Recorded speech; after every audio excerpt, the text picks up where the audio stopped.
सन्माननीय सदस्य साटम. धन्यवाद अध्यक्ष महाराज. सदर विषयामध्ये माननीय मंत्री महोदयांनी सकारात्मक उत्तर दिलेलं आहे.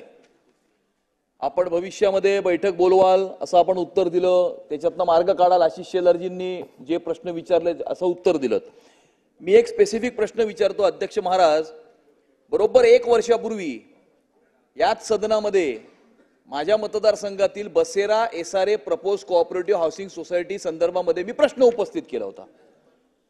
आणि 20 वर्ष जसं आशिष शेलार साहेबांनी सांगितलं तसं 20 वर्षापूर्वी एनेक्सर 2 तयार झाला.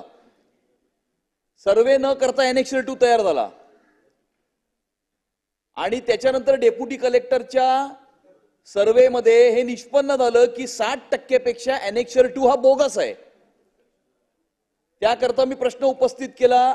त्यावेळेला गृहनिर्माण मंत्र्यांनी उत्तर दिलं की विशेष बाब म्हणून हे एनेक्सर 2 हे रद्द करण्यात येईल, कारण त्या एक्झिस्टिंग एनेक्सर 2 च्या आधारावरती ती स्कीम राबवली जाऊच शकत नाही.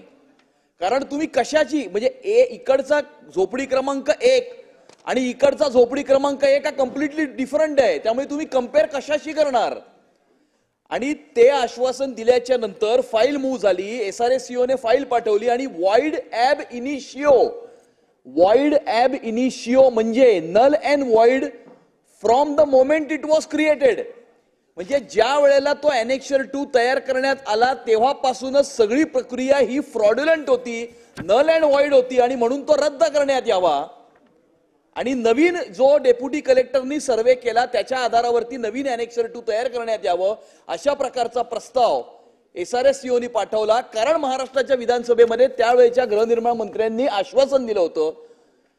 परंतु मी हे या ठिकाणी नमूद करू इच्छितो अध्यक्ष महाराज की आशिष शेलार साहेबांनी नमूद करताना त्यांच्या पहिल्या वाक्यामध्ये जे म्हटलं होतं की काही अधिकारी असं समजतात की त्यांनाच सगळं माहिती आहे आणि आम्हाला इकडे काही माहितीच नाही. तो प्रस्ताव 11 जुलै 2023 ला अतिरिक्त मुख्य सचिव गृहनिर्माण यांच्या डेस्कवरती आला आणि आज 2 जुलै 2024 गेले 12 महिने तो प्रस्ताव त्याच डेस्कवरती तसाच धूळखात पडलेला आहे. अध्यक्ष महाराज, तो का आपल्याकडे पुढे पाठवण्यात येत नाही.